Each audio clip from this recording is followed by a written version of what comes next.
Hello friends, तो आपका most welcome है आपके अपने इस online learning platform let's study India में।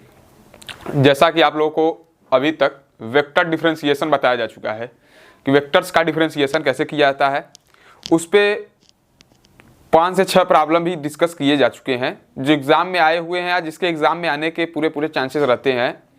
आज हम कुछ और 3-4 क्वेश्चंस का फॉर्मेशन देखेंगे कि ये भी क्वेश्चन आते हैं और इनके आने के पूरे चांस रहते हैं।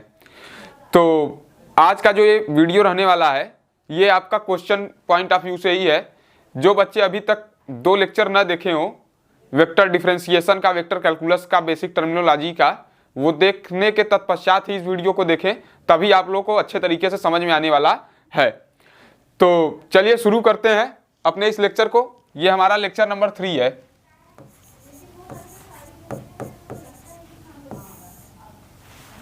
लेक्चर 3 है और इस लेक्चर में हम लोग एग्जाम्पल करेंगे। बेसिकली 3 से 4 एग्जाम्पल इसमें भी हम करेंगे जो अच्छे हैं, जो एग्जाम में आए हुए हैं। तो क्वेश्चन देखिए क्या है।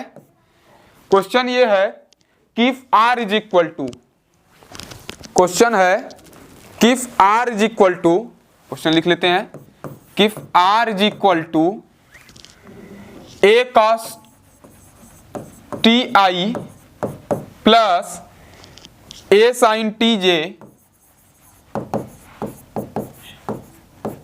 Plus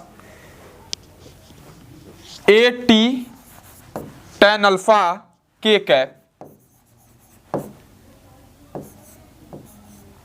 tan alpha k cap find. क्या क्या फाइंड करना है भैया? देखिए इसमें भी 2 क्वेश्चन है। फर्स्ट dr/dt क्रॉस d2r/dt2, इसका मैग्नीट्यूड निकालना है। सेकेंड क्वेश्चन इसमें है dr/dt comma d2r/dt2 comma d3r/dt3, ये निकालना है अपने को। देखिए बहुत आसान क्वेश्चन है, बहुत कुछ कठिन नहीं है। क्या कर रहा है यहाँ पे यार, एक वेक्टर क्वांटिटी, यहाँ पे वेक्टर वैसे बुक में दिखा नहीं है लेकिन यहाँ पे लगा देना चाहिए, तो कोई दिक्कत नहीं। आप लोग समझ ही रहे हैं कि वेक्टर क्वांटिटी है क्योंकि आई जे के कैप लगा है, उसमें यूनिट वेक्टर है। तो कह रहा है कि if r is equal to a cos ti plus a sin tj plus a t tan alpha k find, और यहाँ पे t है वेरिएबल, t यहाँ पे है जो वेरिएबल ट्रीट किया जा रहा है। तो अपने को 2 क्वेश्चन दिया है यहाँ पे। फाइंड dr/dt क्रॉस d2r/dt2 का मॉडुलस माने उसका मैग्नीट्यूड निकालना है। और यहाँ पे स्केलर ट्रिपल प्रोडक्ट की बात की जा रही है। d2r/dt2, d2r/dt और d3r/dt3, स्केलर ट्रिपल प्रोडक्ट की बात की जा रही है। तो बात हो रही है, तुम लोग करेंगे क्वेश्चन का सोल्यूशन। देखिए अब इसका सोल्यूशन किस प्रकार से करते हैं, ये एग्जाम में आया हुआ क्वेश्चन है और इसके आने के चांस भी रहते हैं हमेशा। तो क्या दिया है अपने को, गिवन दैट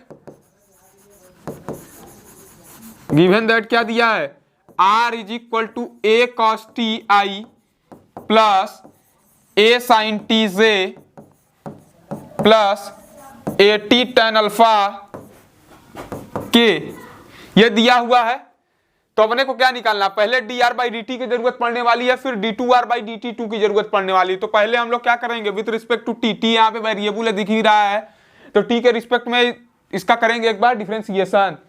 तो differentiating both side with respect to t, तो क्या होगा dr/dt is equal to d/dt of a cos t, cos t का डिफरेंशिएशन क्या होता है भैया, माइनस साइन t, तो माइनस a sin t, देखिए थोड़ा सा लपेट के लिख रहे हैं जल्दी, ठीक है, प्लस साइन टी का क्या होगा cos t, तो a cos t j cap plus यहाँ पे t वेरिएबल है dt ऑफ t 1 हो जाएगा, और tan अल्फा तो कांस्टेंट है, a भी कांस्टेंट है, तो ये क्या होगा a tan alpha k cap, बिल्कुल सही।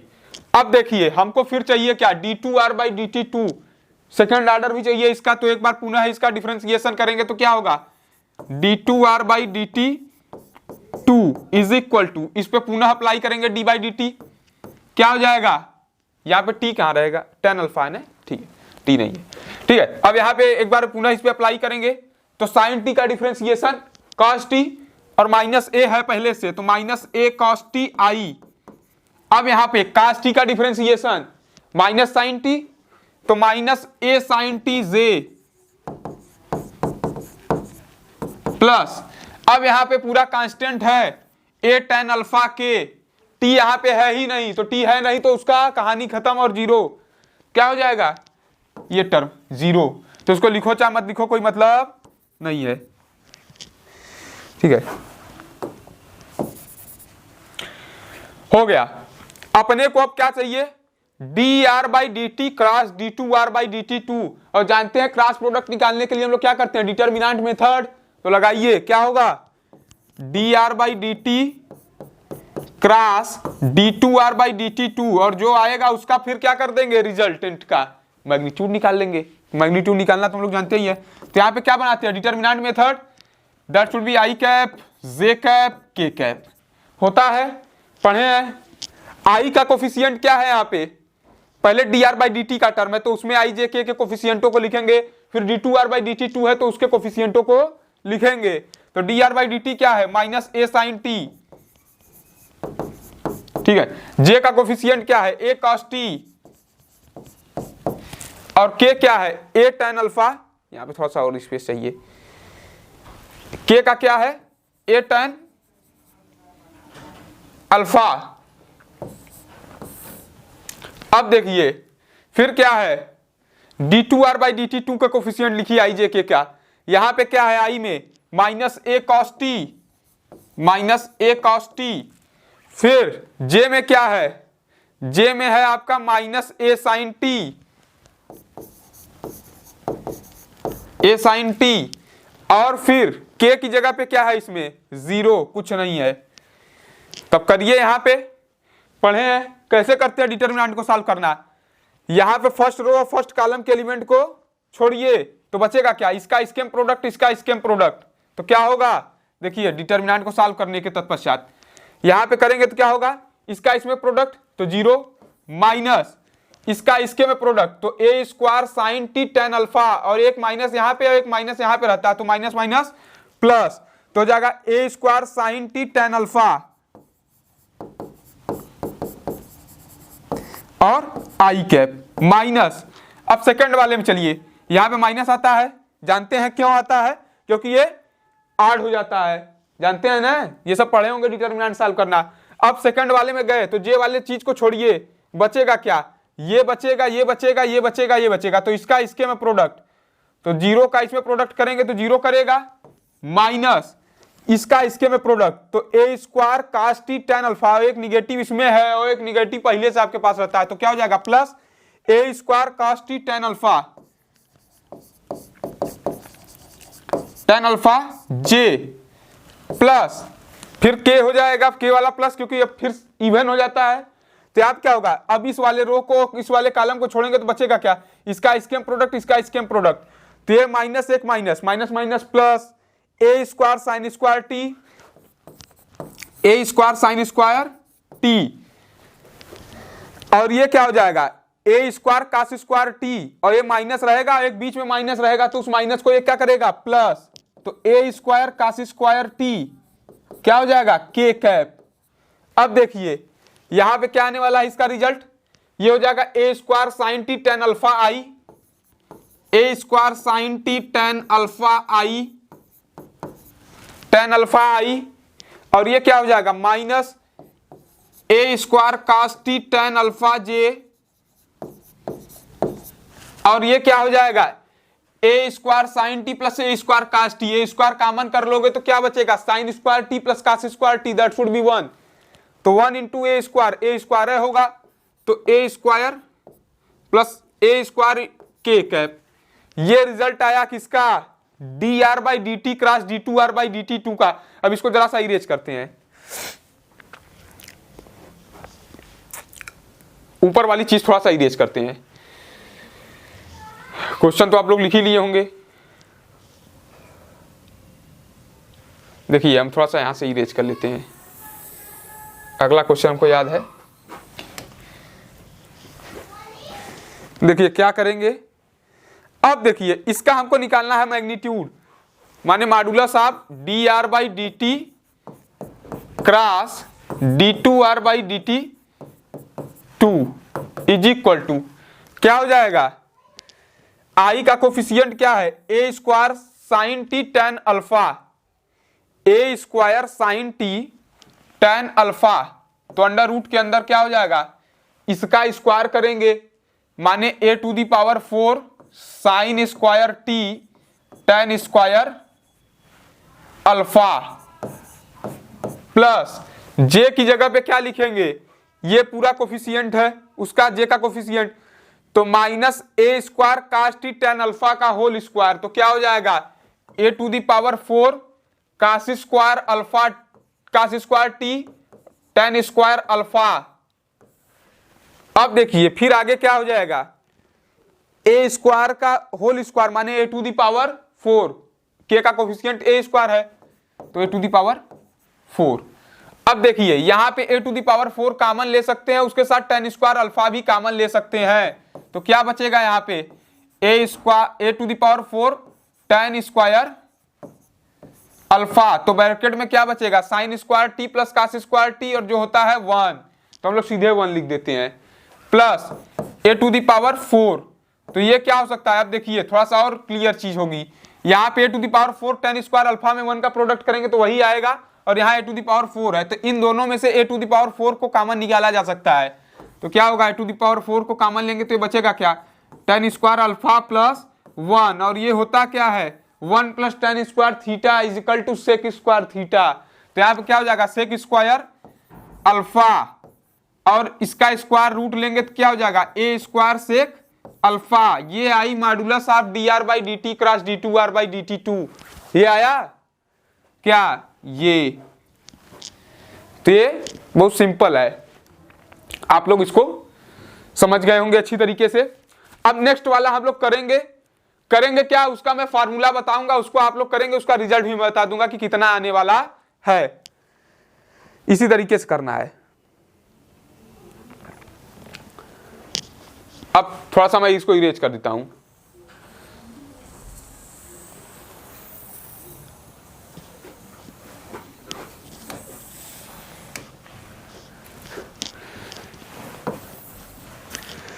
सेकंड पार्ट इसमें क्या कर रहा था, D are by D T comma D two are by D T two comma D three are by D T three, scalar triple product की बात कर रहे थे, तो इसका फार्मूला एक आप लोग ए डॉट बी क्रॉस सी पढ़े होंगे, और एक फार्मूला ये भी होता है, इसको हम लोग निकाल लिए हैं, तो हम लोग एक फार्मूला इसका ये भी होता है, आप लोग जानते होंगे, इसको लिखते हैं क्या d are by D T cross D two are by D T three d T two, इसको हटा देते हैं, dot d three are by D T three, scalar triple product ही है, बस जो काम पहले करते थे वो ले आके बाद में कर दिए, मतलब वही है, क्यों कर दिए क्योंकि इसकी वैल्यू हम लोग निकाल चुके थे। अब इसमें एक चीज की एक्स्ट्रा जरूरत पड़ेगी आपको, क्या D three are by D T three की, तो जहां D two are by D T two निकाले हैं उस पर पुनः एक बार अप्लाई कर देंगे डी बाई डी टी को, तो आपको मिल जाएगा D three are by D T three, और उसके बाद इस फार्मूले पे ले जाके पुटअप करना है, माने पहले इनका क्रॉस प्रोडक्ट निकालना है, फिर उसका इसके साथ डॉट लेना है, और जो आएगा वही आपका रिजल्ट हो जाएगा, वही आपका क्या हो जाएगा रिजल्ट हो जाएगा, वेक्टर क्वांटिटी आएगी, आसान है। अब देखिए इसको हम लोग बहुत इजीली कर सकते हैं, इसमें कोई ऐसा बहुत बड़ा फैक्टर आपको नहीं दिया गया है सॉल्व करने के लिए, तो आसानी से आप लोग कर सकते हैं। इसका आंसर भी मैं आपको बता दे रहा हूं क्या आने वाला है, इसका जो आंसर आएगा वो आएगा आपका, इस पूरे को सॉल्व करने के बाद आपका आंसर आएगा ए क्यूब टेन अल्फा, ए क्यूब टेन अल्फा, और जिसका भी ये आंसर आएगा उसका सही है, ठीक है, जिसका भी ये आंसर आएगा वो सही है। क्या, क्योंकि यहाँ पे भैया वेक्टर क्वांटिटी है, इनका क्रॉस प्रोडक्ट करेंगे तो वो भी एक वेक्टर क्वांटिटी आएगा, लेकिन इसका स्केलर प्रोडक्ट होगा तो आई आई 1 हो जाएगा, जे जे 1 हो जाएगा, के 1 हो जाएगा, तो वो चीजें हट जाएंगी और उसके अलावा जो भी टर्म रहेगा वो सब 0 हो जाएगा, तो ये इंडिपेंडेंट फ्रॉम आई जे के हो जाएगा। तो इस प्रकार से रिजल्ट आपका a क्यूब tan अल्फा मिलेगा। आप लोग लगा सकते हैं, आसान है। ये तो आपको मैंने निकाल के बता ही दिया है, बस ये निकालना है, उसके साथ आपको डांट भिड़ा देना है, इसका कुछ नहीं, इससे आगे कुछ करना नहीं है। चलते हैं नेक्स्ट क्वेश्चन पे। नेक्स्ट क्वेश्चन भी बहुत अच्छा क्वेश्चन है, किस तरीके का और क्वेश्चन फॉर्म होता है इसमें। तो क्वेश्चन इस प्रकार से है आपका। अब थोड़ा सा क्वेश्चन, अब जो आपको आर दिया रहता था क्वेश्चन में, आपको आर दिया जाता था, पोजीशन आपको बताई जाती थी, लेकिन अब पोजीशन बताई नहीं जाएगी, अब पोजीशन आपको खुद बनाना है, आर खुद ही आपको अपने हिसाब से डिफाइन करना है। तब आप कैसे क्वेश्चन को ट्रीट करेंगे? देखिए क्वेश्चन क्या कहता है, कह रहा है a particle moves along, a particle moves along, a particle moves along the curve x is equal to, the curve x is equal to 4 cos t, 4 cos t, comma y is equal to 4 sin t, comma z is equal to 60। Find the velocity, find the velocity, find the velocity and acceleration, and acceleration, acceleration at time, at time t is equal to 0 and t is equal to pi by 2. Find also the magnitude, find also the magnitude, also the magnitude at, find the magnitude, also the magnitude of the velocity and acceleration, also find the magnitude of the velocity and acceleration at any time t, at any time t। अब देखिए इस question का solution पढ़ने से पहले आपको पहले question का मतलब समझना पड़ेगा। कह रहा है a particle moves along the curve x is equal to 4 cos t, y is equal to 4 sin t and z is equal to 60। Find the velocity and acceleration at time t is equal to 0 and t is equal to pi by 2. Find also the magnitude of the velocity and acceleration at any time t. हमको जो चीज r दी जाती थी, आप जानते थे position vector का एक बार डिफरेंशिएशन करते थे, dr by dt निकालते थे तो वो अपने को मिलता था velocity vector. Double derivative of dr by dt करते थे तो मिलता था मुझे एक्सीलरेशन। तो इसका मतलब r का बहुत बड़ा यूज होता था dr by dt और d2r by dt2 को निकालने में। तो यहां पे पहले r को बनाना पड़ेगा क्योंकि r तो यहां पे दिख नहीं रहा है। लेकिन हम लोग एक चीज जानते हैं कि r x y z के अलोंग किस तरीके से उसके पोजीशन को डिफाइन किया जा सकता है, कैसे किया जाता है ओरिजिन के रिस्पेक्ट में पोजीशन वेक्टर को डिफाइन। तो हम लोग एक चीज जानते हैं कि r इज इक्वल टू क्या होता है, X I plus Y J plus Z के।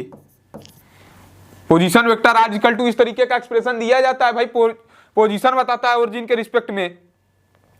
और अपने को इस क्वेश्चन में दिया है एक्स वाई जेड की स्थिति पता है, एक्स वाई जेड का हमको पोजीशन पता है। एक्स कर्व पे 4 cos t लेके है, वाई 4 sin t लेके बैठा हुआ है और जेड 60 लेके बैठा हुआ है। तो इन एक्स वाई जेड की वैल्यू उठा के अगर हम यहां पे रखें तो हमको अपने कर्व का जो है पोजीशन पता लगेगा, उसकी पोजीशन वेक्टर की वैल्यू हम लोग निकाल सकते हैं। तो क्या कर लेंगे, x की वैल्यू यहां पे क्या रखेंगे 4 cos t, प्लस y की वैल्यू क्या है 4 sin t, प्लस z की वैल्यू क्या है 6t k कैप। पोजीशन अब r मुझे मिल गया तो काम हो गया आधा।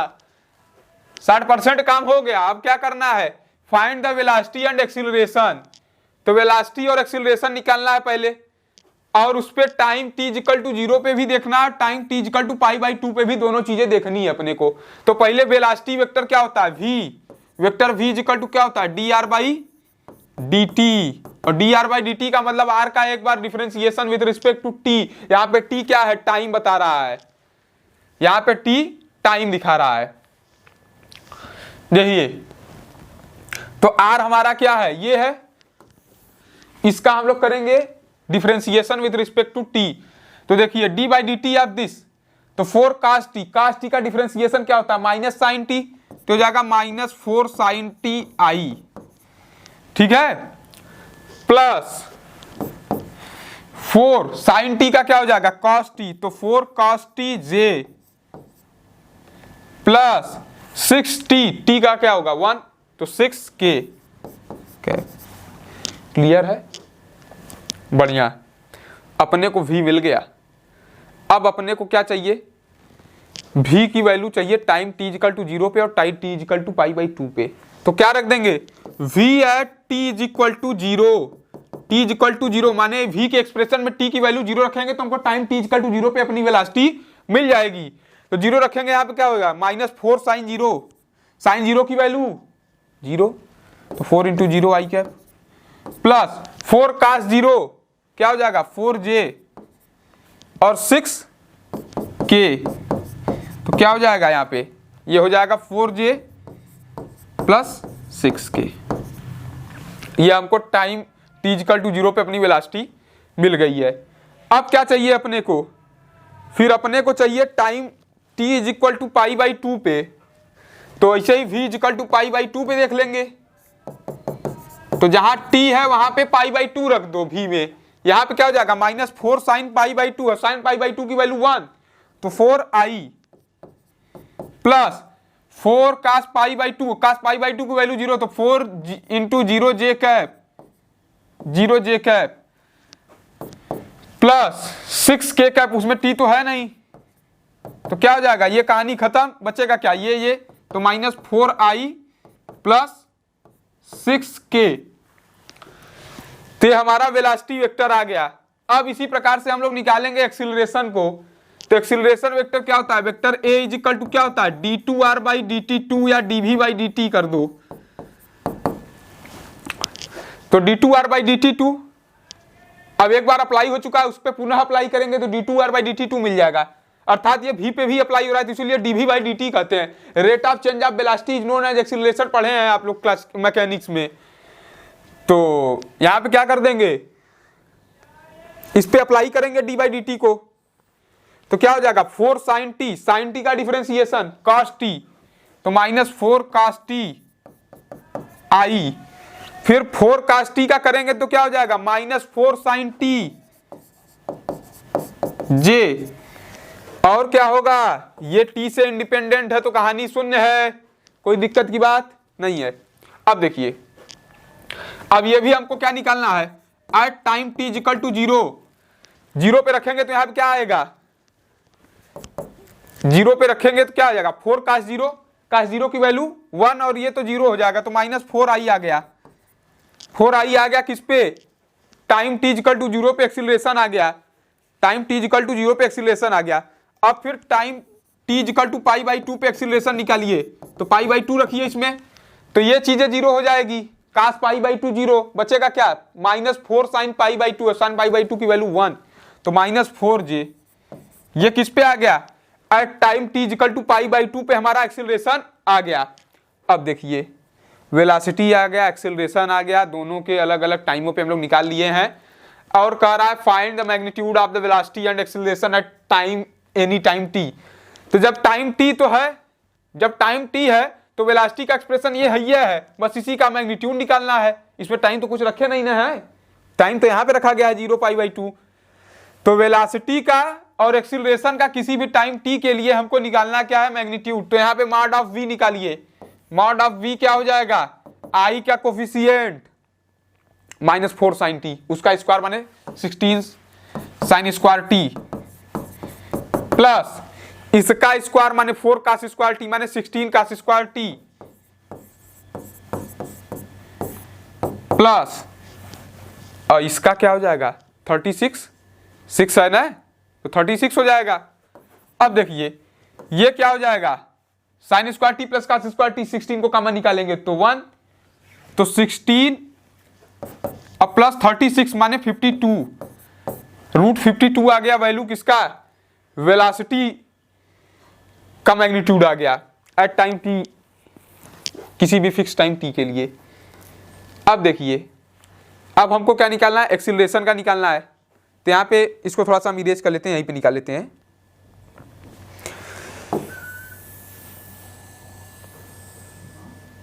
ठीक है, अब इसको निकालते हैं। एक्सीलरेशन का निकालेंगे मैग्नीट्यूड तो क्या हो जाएगा अंडर रूट आई का कोफिशिएंट माइनस 4 cos टी, उसका स्क्वायर माने 16 cos स्क्वायर टी और प्लस 16 sin स्क्वायर टी, तो ये क्या हो जाएगा, और के तो यहाँ पे है नहीं तो उनकी कहानी खत्म। तो यहाँ पे क्या हो जाएगा 16 कॉमन लोगे तो cos square t plus sin square T बचेगा, वो 1 हो जाएगा। रूट 16 का स्क्वायर रूट क्या होता है 4, तो ये आपका आंसर। तो इस प्रकार से हम लोग इसमें कई प्रॉब्लम बन चुका। पहले हम लोग आर निकाले, फिर वेलोसिटी निकाले, फिर एक्सीलरेशन निकाले, फिर 0 पे π/2 पे देखे, फिर वेलोसिटी और एक्सीलरेशन का किसी टाइम टी के लिए हम लोग क्या देखे, मैग्नीट्यूड देखे। अब एक क्वेश्चन जरा और देखते हैं, देखते क्या वो आपके लिए देते हैं। अब ये क्वेश्चन आपके लिए देंगे हम, क्वेश्चन आसान है, वो क्वेश्चन है थोड़ा सा इसी तरीके का है, उसमें भी आपको बनाना है, लेकिन एक चीज और एक्स्ट्रा है उसमें, और वो मैं बता दूंगा कैसे करना है आपको। देखिए क्वेश्चन क्या है आपके लिए ही है, ये क्वेश्चन इसी तरीके का, बस एक चीज और एक्स्ट्रा है। वहां पे क्या कर रहा है, a particle moves along,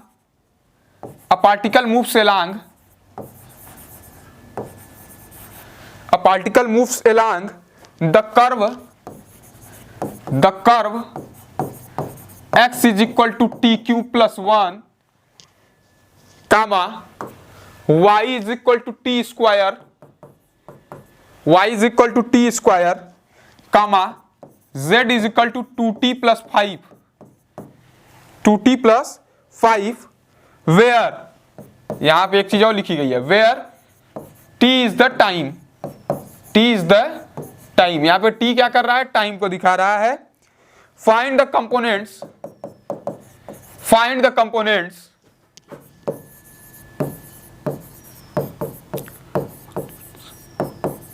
components of its velocity and acceleration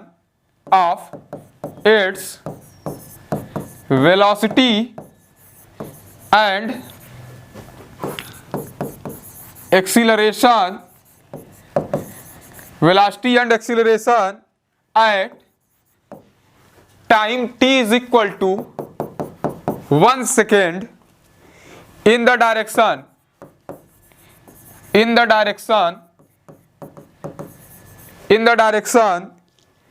I cap plus j cap plus 3k cap। ठीक है, क्या क्वेश्चन दिया है, ये होमवर्क है आप लोगों के लिए। देखिए मैं समझा देता हूं पूरा कैसे कैसे क्या करना है। इसमें एक क्वेश्चन पहले में दिया था जहां पे वो स्केलर ट्रिपल प्रोडक्ट निकाला था, वो भी होमवर्क था, उसका तो आंसर मैंने बता दिया था। इसको मैं आपके लिए दे रहा हूं, इसको आप लोग निकालेंगे। क्या है, मैं क्वेश्चन बता दे रहा हूं कि अगर एक particle moves along the curve, वही कर्व यहाँ पे भी है, अर्थात आर निकालना होगा। इसका हेल्प लेके हम लोग आर निकाल लेंगे जैसे कि पिछले क्वेश्चन में निकाले हैं।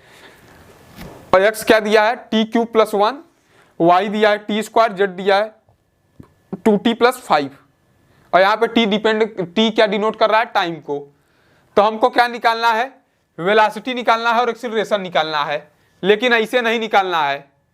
वो दिया है टाइम t = 1 पे, इसके डायरेक्शन में जाके निकालना है। तो इसका मतलब पहले हम लोग आर निकालेंगे। स्टेप मैं बता दे रहा हूं क्या क्या करेंगे। फर्स्ट आर को निकालेंगे, आर का एक्सप्रेशन आप लोग जानते हैं xi yj zk, उसमें उठा के सब वैल्यू रख के आर निकालेंगे। सेकंड क्या करेंगे, उससे हम निकालेंगे dr बाई dt, अर्थात v वेक्टर निकालेंगे, वेलोसिटी वेक्टर और एक्सीलरेशन निकालेंगे। और किसके लिए निकालेंगे, ये निकाल लिए। फिर तीसरा काम क्या करना है, उसमें टाइम t इक्वल टू 1 रखना है। किसमें टाइम t इक्वल टू 1 रखना है, टाइम t इक्वल टू 1 के लिए हम लोग v देखेंगे t इक्वल टू 1 पे, और एक्सीलरेशन देखेंगे t इक्वल टू 1 पे। जो यहाँ से v और a निकालोगे तो केवल t में आएगा, उसमें ले जाके 1 रख दोगे तो वेलोसिटी और एक्सीलरेशन वेक्टर हमको at time t equal to 1 पे आ जाएगा।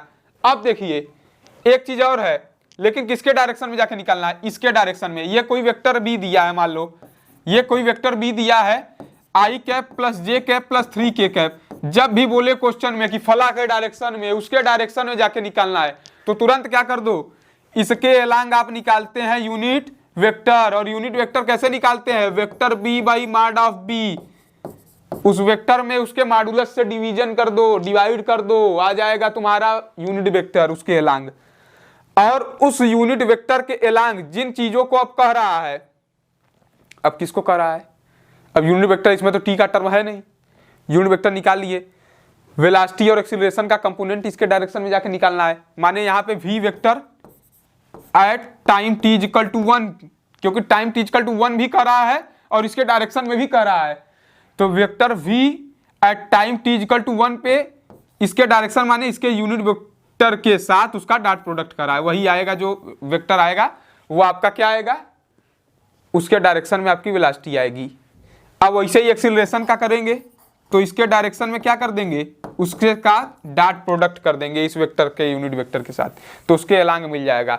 तो v के एलांग कैसे होगा, vector v at time t equal to 1 dot b cap, वैसे acceleration at time t equal to 1 dot b cap. तो इस वेक्टर v के एलांग माने इसके एलांग हमको टाइम t इक्वल टू 1 पे हमारा वेलोसिटी और एक्सीलरेशन का कंपोनेंट मिल जाएगा।